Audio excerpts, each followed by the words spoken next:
The Palawiks also have a second mouth, which has retractable tusks. What? And, like, where?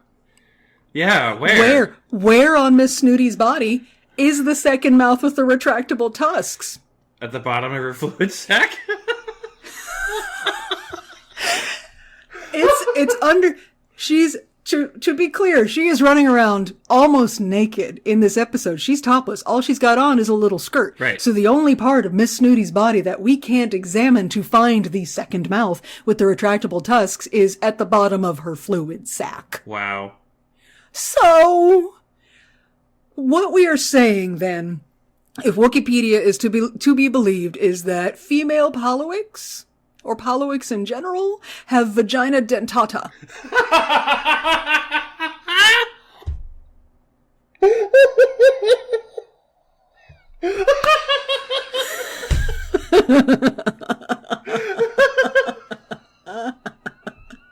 I'm so proud of myself right now.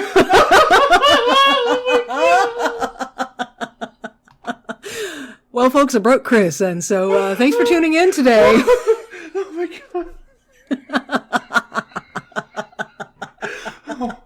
Oh, it hurts so bad right now. Oh my god. You're welcome, That is amazing. everyone. Yeah, we're done for that mental image. We're done. We can't top that. We're done.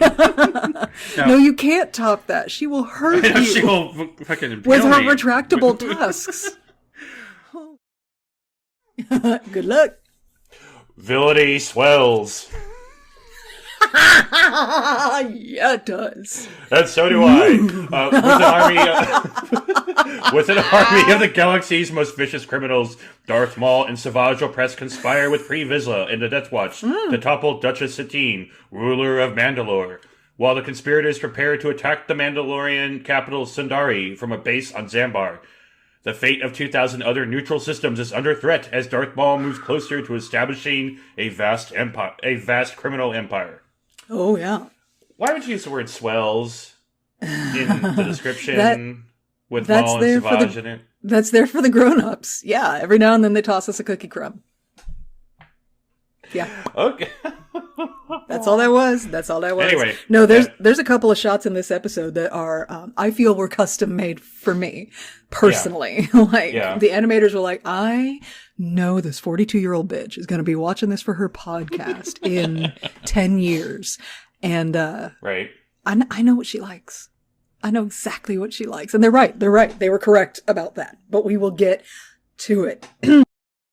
Sweet moment where he's like, he's horrified by what he's done and he's apologizing and saying, I almost killed you. And like, I would love to be able to focus on the emotional sincerity of this moment. Yeah.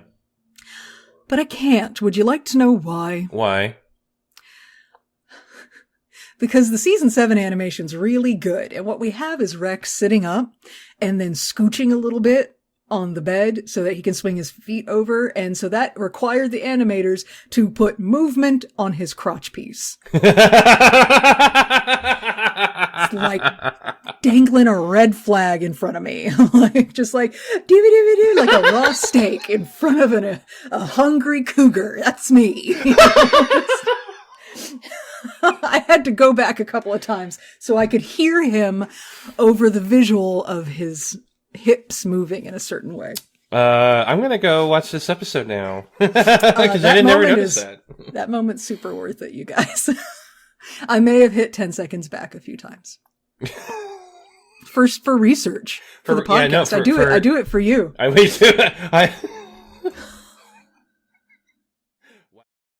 wanted to know what kind of lightsabers I had, so my plan was I was gonna, take a few pictures of them, and I haven't taken them out in a while. I took out the first one I built at Disneyland, and it's fucking sticky. There is like a sticky substance. Like what? You know what? Don't answer that. That's cool. I don't need to know what. I don't need to know why or how or what you did. I don't. It's good. It's fine. It's fine. So I've been Googling how to remove lube off of lightsabers.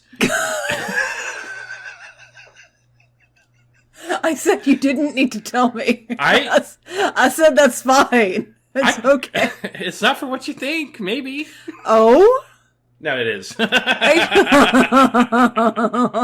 Anyway, I just figured I should share. That can't be good for you or anybody. Yeah, anyway, let's introduce the show.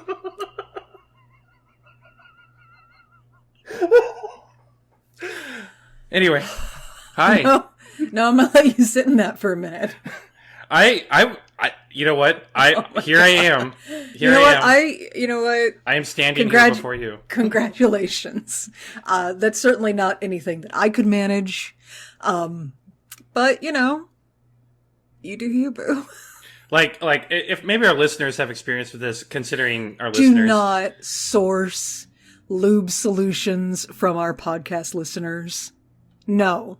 It's bad enough last time you were trying to get them to source porn for you. Now you want them to fix your lube problems on your lightsaber? And you know what? They came through.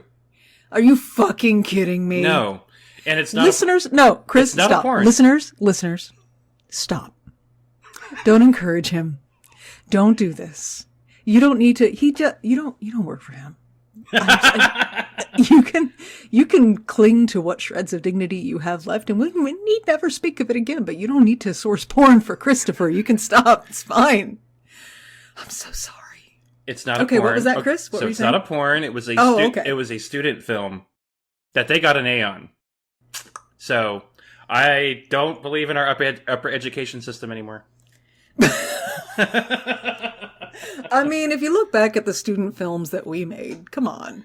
Yeah, facts. I do believe Ahsoka is lecturing these kids, and she says, Corruption is what happens when someone in power puts their own personal gain before the interests of the people they represent. And then one of the kids is like, but if you don't trust your leaders, isn't that treason?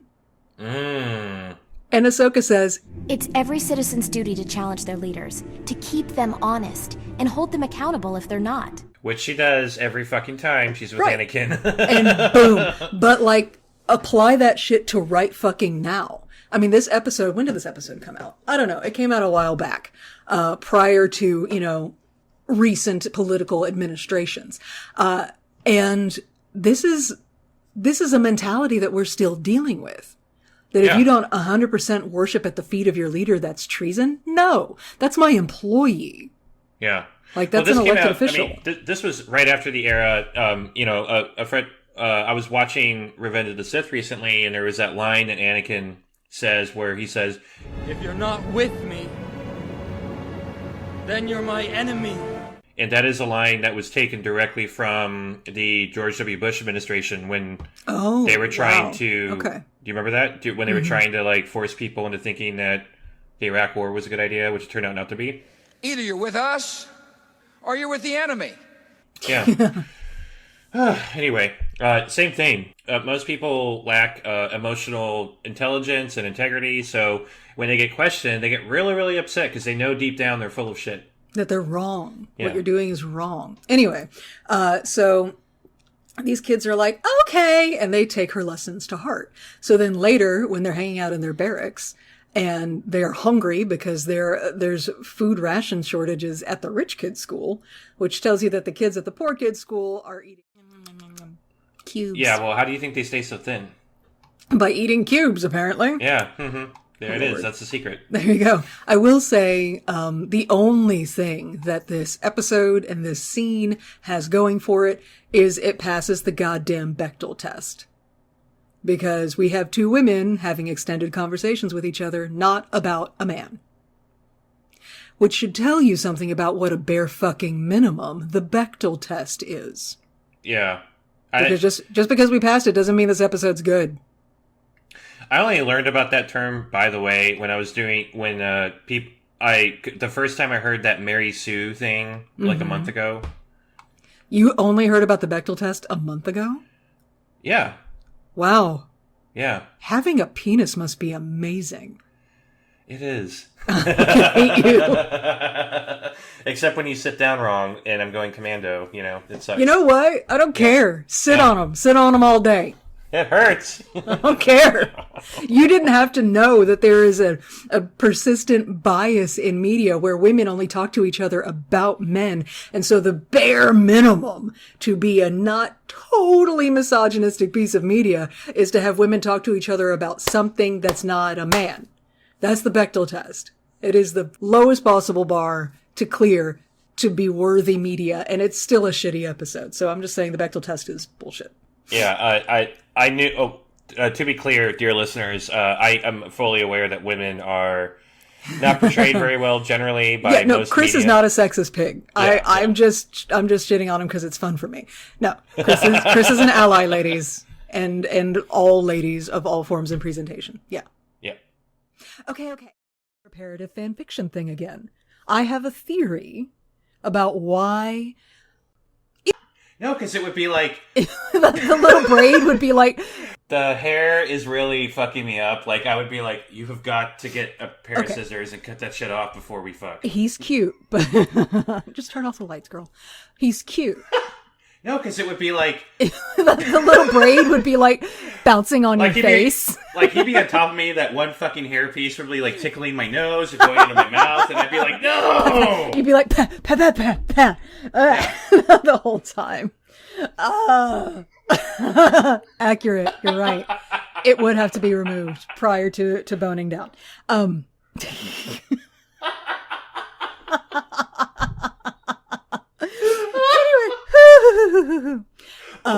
Why in the world? No good to us. Goodbye. Yeah, well, We're going to leave you in the strange barn. you're no good to us, dead, sir. So you have to stay here and recuperate. So Rex tells Jesse he's in charge, and Jesse just smiles at him like, I know, but okay. And so Jesse and Hardcase and Kix take off, and Rex is left all alone with no shirt on in the barn recuperating. So, okay. Now we're just going to pause the entire recap and let's talk about Rex. Yep. Okay, quick recap on his vital stats. Rex is the captain of the 501st Legion. He is CT 7567, but nobody has called him that in a very long time. He's a first generation clone. He is second in command to Jedi General Anakin Skywalker. And here's my question to you. Perhaps we can craft a little duet TED Talk about this. Christopher, why is Rex exponentially hotter than the literally millions of other men who look exactly like him? Holy shit. Why are we all Twitter-pated because this little cluster of pixels has no shirt now? Why? Well, I mean, the muscles are nice. Like, really nice. But they all have them. Right. Well, it's how for me, Rex is like the obvious standout clone because of how he carries himself, how emotionally invested I get with him, just because he has, it's not fair because he gets the majority of the storylines, right? Right, yeah. He has some really cool moments with Anakin and Ahsoka, and then, like, we see him grow up into much hotter Daddy Rex, and which is my favorite Rex of all time. So right. I just have this emotional connection with him that is more than just any of the other clones, and I just think that's probably the reason why for me he's the hottest. I mean, it probably comes down to, at its base component, it comes down to screen time. We see him doing more stuff than we see any of the other clones because he's attached to our main characters. But beyond that, as far as the characterization of himself, he is the quintessential good soldier, right? Right. And he's not just a good soldier, he's a good clone soldier. Because the clones are designed to think on their feet, to follow orders, but to be able to improvise in the moment. You remember holding up the head of a commando droid so he could Roger to get into the base? Roger. Roger in Rookies. Like, he can improvise on the go. He's an ARC trooper, an advanced recon commando. So he's also had extra training. And he has shown himself repeatedly and throughout this episode to be smart and thoughtful. That he has deeply considered and thought about his place in this war and his beliefs in regards to the Republic and the role of the Republic in the galaxy. And, like, that is a level of thoughtfulness and depth that we don't see in the other clones. Maybe because they don't have it. Maybe because they don't have the screen time for it. I don't know. Write some fanfic about it if you want to flesh them out. But that is something that we're seeing. Like, he's an all-around character. And also, are you familiar with the concept of the competency boner? Oh yeah. He's so goddamn good at his job. He's so fucking competent. He can shoot the eye out of a space eel. And he's an amazing shot. He's so good. He can think to slow walk his way through the shields around a droideka and just shoot it in the head. Just cap it. And it's so hot. Being good at your job, being good at what you do is so fucking hot. I agree. I think with Rex in particular, like the thing that there was a big aspect of him that was a mystery to me because, and for you kids at home, just to remember, we didn't get Clone Wars Season 7 for years. Right. Yeah. Like, we did not see what it was like to watch his heart be broken, and it was really hard. But, you know, Rebels came out before, and we saw old Daddy Rex, but clearly he had gone through some shit, and he went back to it a lot, he referenced it a lot, but he didn't know what happened, so just remember that, like, the way that Rex kind of, his narrative ultimately filled out, it's like, you know, it's gotten all over the place. I mean, just for, spoiler alert for Bad Batch watchers, you know, Rex shows up in the latest episode. Yeah. And it's like, holy shit, now we're going to see another aspect of Rex get filled out, and my God. I was obscenely happy to see him. I may or may not have thrown my arms in the air as though I was signaling for a touchdown. My God, so happy to see Rex. He's just so fucking wonderful. Like, bless and curse you, Dave Filoni, for bringing this character into my life. Yeah. Oh. Anyway, another name for it. You mean besides electrolytic serum? Whatever. What? What do you want me to do? Also at this point, I'm going to interrupt you. As they start moving through these levels so quickly, Dooku does also taunt Moralo Evol by saying, "Your box does not appear to be as much of a challenge as I thought." That was another one. And I'm like, you want a challenging box? I got one for you right here. I'm just saying, the box is challenging. I know. And I, for one, am glad they didn't use the water in the first room, because we did not need a wet box. It's bad enough if we have a gassy box.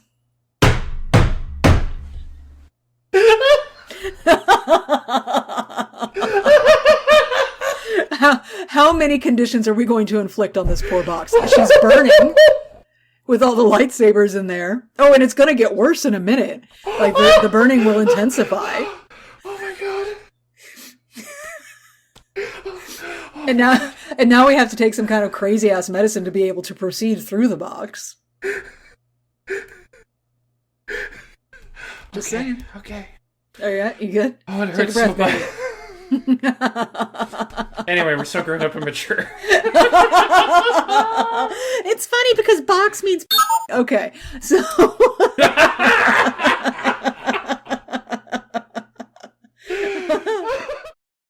oh my God. It's Maul.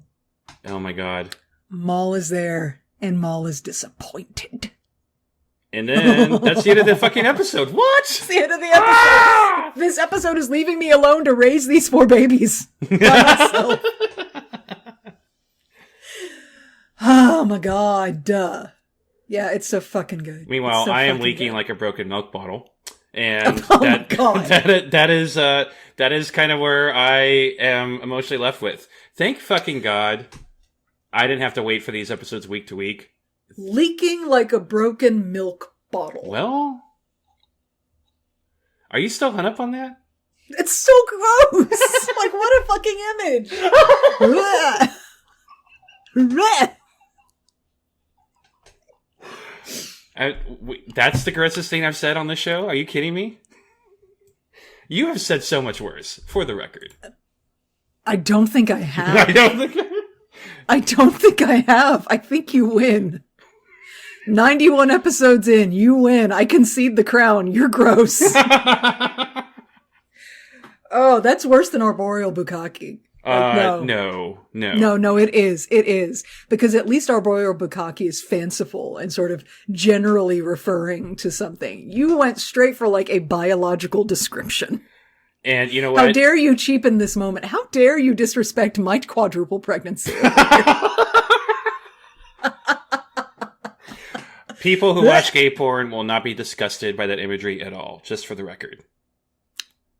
Just for the record. Anyway, there are some gifts I'll show you later, Steph. No, it's great. Keep that to yourself. It's fine. It's fine.